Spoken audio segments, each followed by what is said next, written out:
केजरीवाल की ईडी में गिरफ्तारी के बाद आज दिल्ली के आईटीओ में प्रोटेस्ट हो रहा है। आम आदमी पार्टी के जो समर्थक हैं उन्हें डिटेन करके ले जाया जा रहा है। मेरे पीछे से बड़ी भीड़ है। इसके अलावा इस तरह बसों का भी लेके जो वेट करते हैं लोगों को डिटेन करके यहाँ से ले जाया जा रहा है। बसें भर के ले जाई जा रही है। तो अभी फिलहाल जो ईडी की तरफ से पूछताछ हो रही थी उसमें उनकी गिरफ्तारी हुई है। दिल्ली हाईकोर्ट ने कल राहत देने से इनकार कर दिया था। इसके बाद कल रात को अरविंद केजरीवाल की गिरफ्तारी ईडी के द्वारा हुई है, जबकि दो मामले हैं जो शराब घोटाले में चल रहे, एक ईडी में और दूसरा सीबीआई में। सीबीआई में भ्रष्टाचार का और ईडी में जो मामला चल रहा है वो मनी लॉन्ड्रिंग का। तो मनी लॉन्ड्रिंग के केस में कल दिल्ली के सीएम अरविंद केजरीवाल को गिरफ्तार किया गया।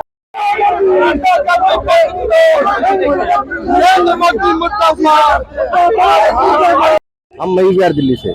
गिरफ्तारी को कैसे देख रहे हैं कि जब आचार संहिता लगी हुई है और ऐसे में गिरफ्तारी? ये तो बिल्कुल तानाशाही चल रही है। अगर आप देखो किसानों के टाइम पे भी ऐसे ही चल रहा था। ये कोई भी प्रोटेस्ट चाहते नहीं है कि होए।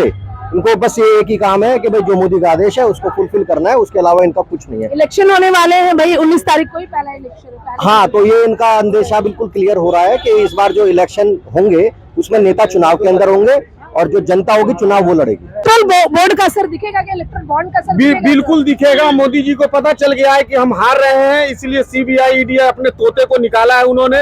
एक शेर व्यक्ति को, जो केजरीवाल जनता के लिए सही काम कर रहे थे, सही योजना ला रहे थे दिल्ली में, इसका असर पूरे भारत में हो रहा था।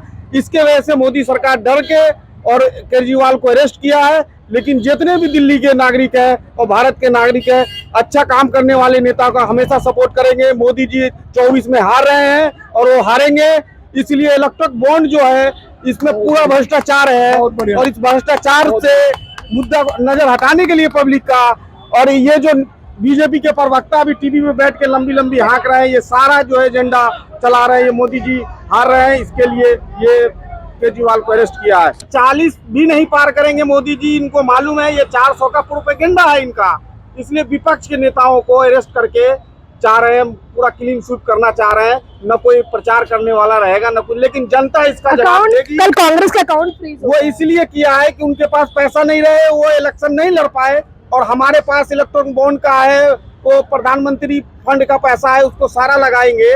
और पूरा जो सीबीआई ईडीआई से लोगों को, व्यापारियों को डरा करके चंदा ले रहे हैं, उससे ये इलेक्शन लड़ेंगे। हर स्टेट में सरकार गिरा रहे हैं। ये सारा भ्रष्टाचार मोदी जी कर रहे हैं और इसके कारण केजरीवाल इसकी आवाज उठा रहे थे, विपक्ष जिसका आवाज उठा रहा था, उसका झारखंड के मुख्यमंत्री को भी अरेस्ट किया।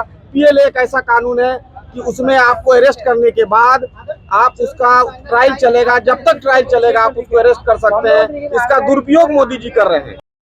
राम मंदिर अपनी जगह है, ठीक है, हिंदू की आस्था है, राम मंदिर अपनी जगह है, पर जो अभी ये हो रहा है ये अपनी जगह है। मोदी गठबंधन, ईडी सीबीआई इनके साथ गठबंधन कर लिया है और ये सब मिल चुनाव आयोग भी सभी ने एक साथ मिली बात है। अभी आपने पंजाब में देखा था, जैसे चुनाव आयोग के एक अधिकारी ने वोटों को खत्म किया और अपने बीजेपी के एक नेता को उठा दिया। केजरीवाल को चोर कहा जा रहा है। मैडम, जो खुद चोर होता है ना वो दूसरों को चोर ही समझता है। केजरीवाल चोर को साबित कर दो। चोर तो दिखाई दे रहा है, डर के मारे गिरफ्तारी करवा रहा है, गलत इस्तेमाल कर रहा है ईडी का। पूरे देश में जितना भी लोकतंत्र था सब उसने खत्म करके रख दिया है। तो मोदी इतना बड़ा तानाशाह है, डर गया है केजरीवाल से, इसलिए इसने गंदी हरकत की है। इसका जवाब जनता इन्हें वोट से देगी और केजरीवाल की 7 सीट जीत के आएगी। 400 पार का नारा भी दिया जा रहा है। गिरफ्तारी अभी मुख्यमंत्री हेमंत सोरेन की जितना डरता है वो उतना, कहते हैं ना, चोर मचाए शोर। जो जितना डरता है वो उतना ही शोर मचाता है कि 400 पार 300 पार। ये तो देख लेगी 24 की जनता कि जनता किस तरह से इनको नकार रही है। इनके बड़े लीडर आम आदमी पार्टी के सब जेल में, इसको क्या कहें? हाँ, तो वो तो मैंने पहले ही कहा कि तानाशाही इतनी तगड़ी है कि सारे लीडरों को जेल में डाल के ये अपने जीतना चाहते हैं, क्योंकि एक ही व्यक्ति है जो इनको टक्कर दे रहा है, जिससे इनको डर लग रहा है, इसीलिए केजरीवाल को अंदर डाल रहे हैं। नहीं हो रही है, महंगाई पे बात नहीं हो रही है, गिरफ्तारियां हो रही है।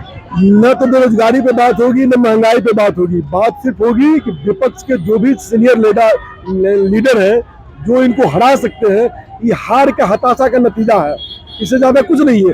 ये जबरदस्ती विपक्ष के नेताओं को उठा के जेल में डाल रहे हैं। मैं आपके चैनल के माध्यम से ये कहना चाहता हूँ कि आज भाजपा वालों को चाहिए कि वो समय आ गया कि इस देश में दोबारा जालियांवाला बाग कांड बना दे।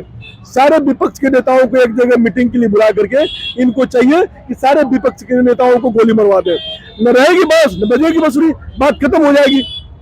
देखिए, मेरा पहले बताना चाहता हूँ, मेरा नाम संजय चौधरी है, मैं जिलाध्यक्ष हूँ आदमी पार्टी का।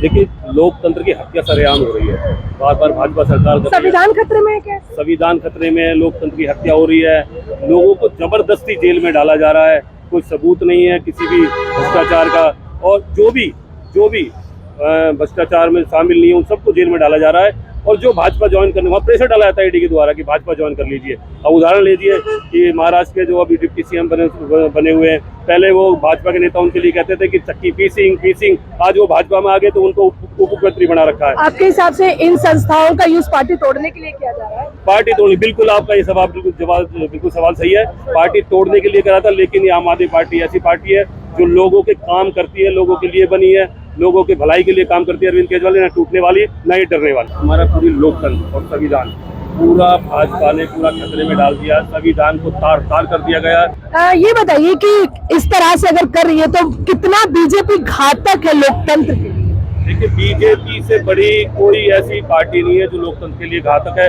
इसने हिटलर को भी फेल कर दिया तानाशाही के चक्कर में, और इतनी ज्यादा तानाशाही आज इस देश में हो रखी है कि इसमें माहौल ऐसा बना दिया कि जनता बड़ी डर डर के यहाँ पर आगे चलती है, बड़ा सोचती है। ऐसा माहौल बना दिया गया कि लोगों के लिए यहाँ जीना भी मुश्किल है। हंगर इंडेक्स में इंडिया 100 के पार चला गया, हैप्पीनेस इंडेक्स में पार चला गया, बेरोजगारी इतनी ज्यादा है।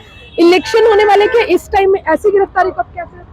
देखिए, ये जो गिरफ्तारी हुई है अरविंद केजरीवाल जी की, ये एक पॉलिटिकल गिरफ्तारी है। इनको पता है कि इंडिया गठबंधन इस बार अच्छी सीटें लेके आम आदमी भी अच्छी सीटें लेने जा रही है और सरकार बनाने जा रही है। इससे मोदी हिल गए हैं, नरेंद्र मोदी जी हिल गए हैं, डर गए, इसीलिए अरविंद केजरीवाल को बिगर सबूत के गिरफ्तार किया गया है। हेमंत सोरेन को भी किया गया है। देखिए, चाहे हेमंत सोरेन को किया जाए, देखिए मैं यहाँ की बात करता हूँ दिल्ली सरकार की। 9 इन्होंने ईडी ने सम्मन भेजे, एक बार भी हमने सबूत मांगा कि भाई भ्रष्टाचार का एक सबूत दे दीजिए। कभी ये कहते हैं 100 करोड़ का घोटाला, कभी कहते हैं 2000 करोड़ का घोटाला, कभी कहते हैं 50 करोड़ का घोटाला। आज तक इनको ये खुद नहीं पता कितना घोटाला है, क्योंकि घोटाला है ही नहीं। और उस घोटाले को ये जो नीति थी, जो शराब नीति थी, उसको घोटाला बनाकर ये जबरदस्ती फंसाया जा रहा है। खबर आई कविता को सुप्रीम कोर्ट से राहत नहीं मिली है।